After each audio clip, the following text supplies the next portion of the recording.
To see him back out.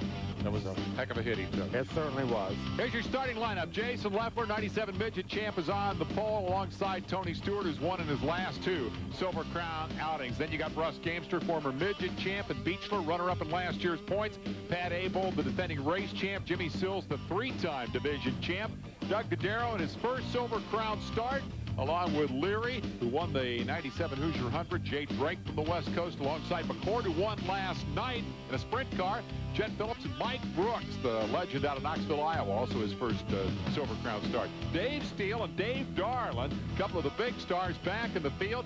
Thomas and Gordon will start side by side. There's Robbie Flock, didn't have a great qualifying effort. Bentley Warren, the super modified star. Brian Tyler, sprint car champion, alongside Pennsylvania's Heidenreich, who was second at Orlando. Tracy Hines won the qualifying race over Ronnie Day. Earlier tonight, Todd Kane, and it is going to be Ken Hamilton rather than Davey starting that car. Gary Heber and Ryan Newman, who won his first midget race here a year ago. J.J. Yaley, one of the rising stars, hoping to make it into the IRL. Billy Rose and Troy Regier. Regier got the last transfer spot into the feature. That's your 30-car field for 100 laps, and let's talk about what it means in terms of strategy. Well, the strategy here, the real important thing is it took a completely different setup in qualifying. You had to really tighten the car up because of these hard tires and how quickly they heated up. Now, the guys that are really on top of things have loosened the cars up a lot. They put a whole bunch of fuel in these things. The tails are a lot lower, so you had to change the whole setup and make the car looser. The guys who didn't do that, you're going to see them pushing the right front tire off right away. Brian Howard is going to throw the green flag. He's also the IRL starter who will start the Indy 500. There it is. We're underway. And Jason Leffler didn't get intimidated at all with that Indy 500 guy, as he just smoked right in there and took the lead. Everybody else farther back in the back, three abreast. Tire smoke in the scrambles as they went to turn one. Everybody is through, clean and green, and we're underway in a long haul, 100 laps. A very strategic event here for these classic old cars as they charge off into turn number one with Leffler showing the way. There's Jimmy Sills in the 75 with last year's winner Pat Abel all over him as they run 5th and 6th on the racetrack. Abel tried to make a move down on the inside. Didn't want to make any real big move this early in the race, though, unless he was sure he could get by. He wasn't sure, so he just fell in right behind him. Stoddy Beechler in front of them in the 67, the blue nose distinguishing it from the two cars in front is Tony Stewart. The number 11 runs in the second spot, and Gamester on his heels. Here's the 5th place battle as Pat Abel doesn't appear to be very patient while he's waiting behind Jimmy Sills. He wants to get around and at some point, find the handle and just walk away from everybody else. So far, Gamester, I think, is probably the most surprising of these three. He's always been a good runner. He's won a national championship in the midgets, but, you just don't see him out front as consistently as you see these other two guys. But, boy, he looks very strong in that Terre Haute First National Bank car tonight. He's the quiet kind of guy who just goes about his business. He actually accumulated enough points in 1997 to rank 3rd in the division. He won in New Coin. He had 3 quick times. He's not a guy who talks himself up a whole lot. He just gets out there and does business and ended up 3rd in the points last year.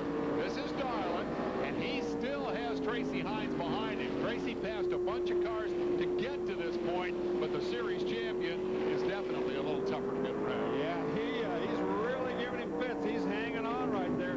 And Tracy Hines down to the inside. This time it looks like he's got enough to get by. Slides up in front of him and just now has an open track in front of him. I see what that was all about. He was just waiting for the director to take the onboard camera so he could pass him on national television. Nice work, Tracy. The 98 car has been black flagged. We're going to update that story. That is the Hamilton car, but it's not the Hamilton you think. Davey's not driving tonight. He didn't make it over after the big day at the Speedway. Dan is in the car, and he has been black flagged. That's a disappointment there. Hines continuing his march toward the front. Yeah, so that car Hamilton is in is one that John Gregg owns. He owned midgets many, many years ago. Dropped out of the racing scene and just recently got back in and hired Davey Hamilton to run. So it's too bad that he didn't make it and that his dad fell out. 55 laps are complete. We now go on board with Brian Tyler, who's had the overheating problem and then a report of a push. So we'll see how the car behaves picked up at least one spot as he's down on the bottom side of the racetrack. You can see that he's running very close to the bottom of this racetrack, and the banking change does seem to have helped quite a bit as far as everybody moving down and being able to get around somebody on the low side of the racetrack. Chuck Leary has dropped out of the event. You saw him as we went to that last commercial break and replay, whacking the wall. He hit it pretty hard over there, and wisdom being the better part of valor. In this case, he has elected to retire it. So if Tyler's car is pushing, he seems to be keeping it under control. He works his way around Jason McCord, last night's winner up in Anderson, Indiana, and picks up a position there. So Tyler may be driving through the push. Right, and he did run down on the inside of McCord for 2 or 3 laps. So it definitely looks like a two-groove racetrack when they get down. Look at Beechler. Beechler's moved down to the bottom of the racetrack and is slowing down. So that's not a good sign when you're clear down inside that yellow line on the inside. Front runners having problems. First Darlin, then Beechler. Darlin's car has seemingly come back to life, but after he lost nearly a lap, he is back running. But Jay Frank has dropped out for Beechler. It looks like it's over. He's headed for pit road. Yeah, he's pulled clear down to the inside. That thing's down. He's going to be pulling in. He's going to make it around to the inside of the back straightaway and pull back into the pit area. I think he was going to try to make a left there, get that wall, and decided not to. Big disappointment for Donnie, who had been out inside the top 5 for a while. Last year's runner-up in the series. So a little bit of a parallel, I guess, there to Jack Hewitt, who qualified today and for the 500, then comes here tonight and has mechanical trouble. And look at Tracy Hines. He is on the move. He's come way up through the pack. Remember, he had to win that last chance race. He's now working on Doug Cadero, and he really got that thing down in. The Potter boys have done their homework after that thing moved up from 21st place to 7th, and looks like right now he's going to move into 6th if he can get around Cadero. And you know what? I'm not sure who dazzles me most. Tracy coming through the field like that, or Cadero still being in front of him the first time he's ever driven one of these cars. That's pretty good. And that 18 car is a very unique car. It's got a fiberglass leaf spring in the front of it for suspension. I haven't seen a leaf spring car in many years, but they tell me that they used that on their super modified. They took that suspension, the shocks and the radius rods and everything, and took it to Mike Stryker and said, here, build us a car. They're extremely happy with that car, even though it's running 6th place right now, and pretty good for the first time out. That blue number 18 that was just in front of Tracy Hines there. It is the 6th place car. Tracy running 7th. This is your leader. Tony Stewart closing in on it here.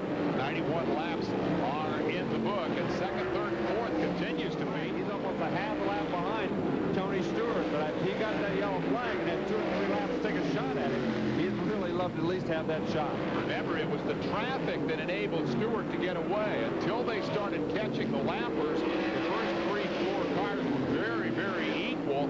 Tony used the traffic to get away from Gamester. At that point, it was Gamester and Abold. Now Abold has passed Gamester, and Steele has caught those two. So that's kind of the way the race unfolded. But you're right, a yellow could make a new deal out of this.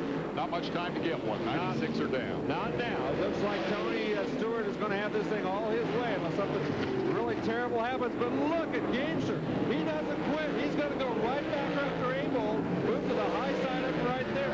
Could not make the pass up there. Meanwhile, look at this. Steele goes to the bottom. He lost a little momentum when he went to the high side, and he gave that right up the bottom side to Steele, and he took advantage of it. So an interesting mix of drivers. Abold, the defending race champion, and the super modified star out of Oswego, where we understand the fans have gathered in the nearby bar to watch Thunder tonight. Hello, folks. Glad you're tuned in. Your guy looks like he's en route to a runner-up finish. You've got Steele, the sprint car hero last year with 6 sprint car victories, and Gamester, the former midget champ, with 1 to go next time by for the leader, Tony Stewart. Those 3 are battling for the runner-up spot in what has been a pretty eventful 100-lapper tonight for the Supercross. And the white flag is out for Tony Stewart. As you see, nobody behind him. All he's got to do is just cruise around there. Doesn't have to make this pass, but what kind of a racer is this? I'm going to pass him anyway. And his old buddy Tracy Hines for the midget division. He says, I'll just blow Tracy off here one time, put 1 more lapper behind me, and then come home for a 100-lap victory here. The Coca-Cola 100 is history. Tony Stewart has